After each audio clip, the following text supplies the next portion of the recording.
Guys आप सभी के बीच में देखिए KJG नंबर 1 का धांसू वीडियो आने वाला है और आप लोग ध्यान से देखिएगा और मज़ा लीजिएगा और लाइक और सब्सक्राइब करते जाइएगा।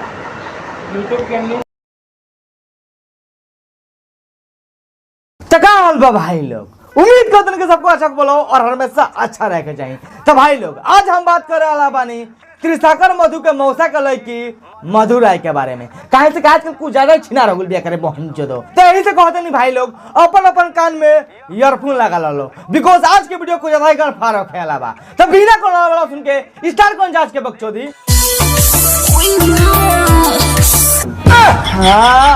अरे तोरी मोहन का गाड़ी में झिंगनी पेलो तू कोई क्या चाहता रे सर भाई हमारा समझ में नहीं खावत। अरे कैमरा में तनी फिर से वीडियो लगाओ तो।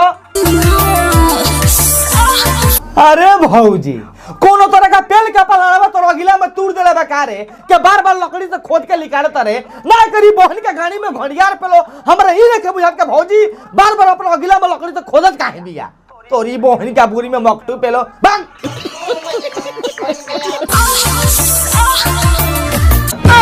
अरे कैमरामैन ई तो भौजी गरम आ गुल बिया रे लागत एकरा का साड़ देखावे के पड़ी। साड़ से काम ना होई एक भैंसा से पेलवावे के पड़ी। ऐसा भैंसों से काम ना होई एकरा का गधा से पेलवावे के पड़ी। तब तो एकर फाट के छितरा जाई रे। हमारा छितरा जाई लेकिन भैंसा आई मीन गधावा का मजा तो आई न। अब देखो लो भाई लोग अगर कोनो लड़की हमरा के ऑफर दी नु के छुआ दुनु सॉरी चार को हुए छुआ दुनु तो हम खाली छुएबे ना करती तेल के लाड़े पे हगा देती मतलब मुता देती इनके पहुंचे तो के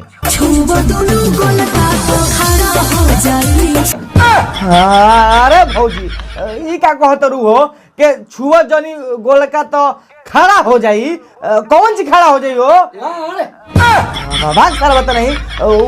लड़के खड़ा हुई रे वो तो रोवा भी हो सकता है क्या रोवा खड़ा हो जाते भैया के करीब मोहिनी क्या चौथा हमारा ई समझ में नहीं आवत कि हाय कौन टाइप के सीन हरे नहीं तो भाई भोजपुरी एल्बम बनावे की कोशिश करत रह सर ना सरवा ब्लू फिल्म हमरा ई समझ में नहीं आवत। अरे सरवा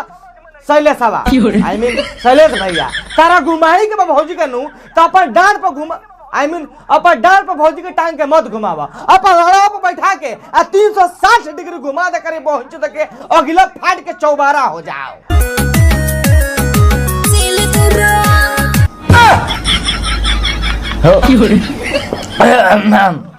तो भौजी हमार कहे के मतलब ई बाबे कि अपन सिल कहे तुरवावत रहू अपन गोड़िया का बिल तुरवाला तारे बहन का पूरी में DSLR पेलो वो सरवा कैनन के ना करी बहन तो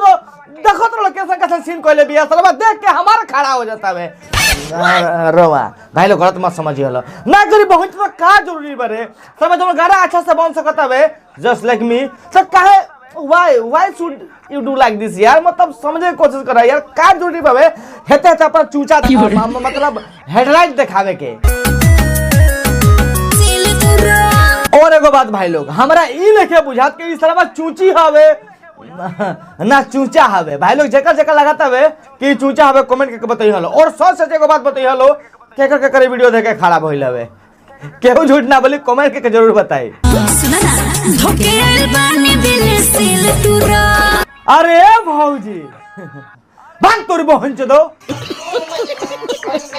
अगर गलती से भी तू हमरा का मिल देती नु तो तार खाली हम सिले ना तोड़ती सिल लोहा तार बुढ़िया में पेल देती। ये तो खराब बोले करे कैमरा में ना रे सही बा। हां तो ई बुरमाली संगति कोनो खराब ज्यादा नहीं के सही है कहता नहीं।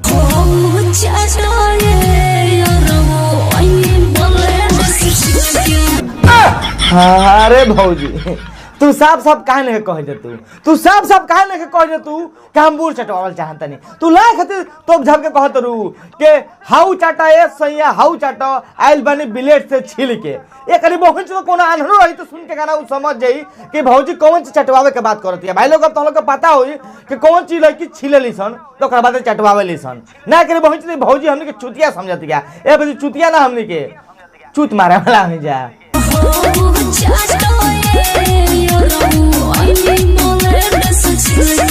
ए भौजी अगर तार चटवावे के बानू तो एक बेर हमारे कैमरामैन के ट्राई करके देखा वो बहुत अच्छा चाटेला। आ दाता हूँ काटे नी।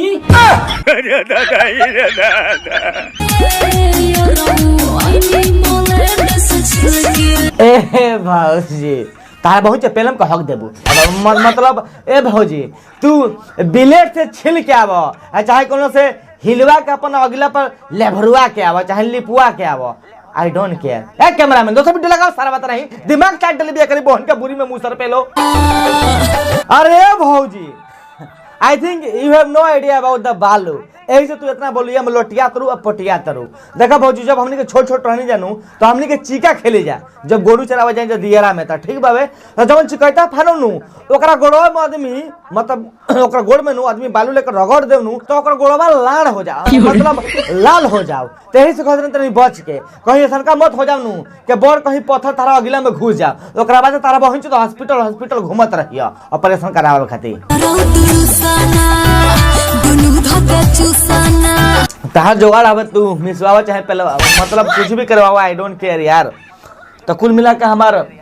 कह के ई बात मतलब भाई लोग के आज के बक्सोदी यही खत्म करते नहीं काहे से कि भौजी कुल का करो थोड़ा भी गाना सुनो तो हम सब पागल हो जाए हम पागल हो जाए तो कभी बहुत पागल हो जाए।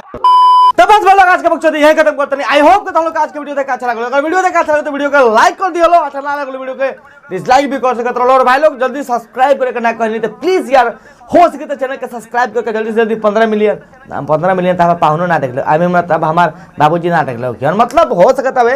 अगर हो सके तो 1.5 मिलियन से 2 मिलियन करवा दो या सब्सक्राइब जरूर करिए लो और वीडियो देख कर और एक बार तुम लोग से कहते हैं अगर वीडियो देख कर तुम लोग अच्छा लगा तो वीडियो का लाइक जरूर करिए लो और हो सके तो अपने दोस्त लोग के पास ये वीडियो को दबा के शेयर करिए लो। मिलती फिर से नेक्स्ट वीडियो में तब तक के लिए बाय।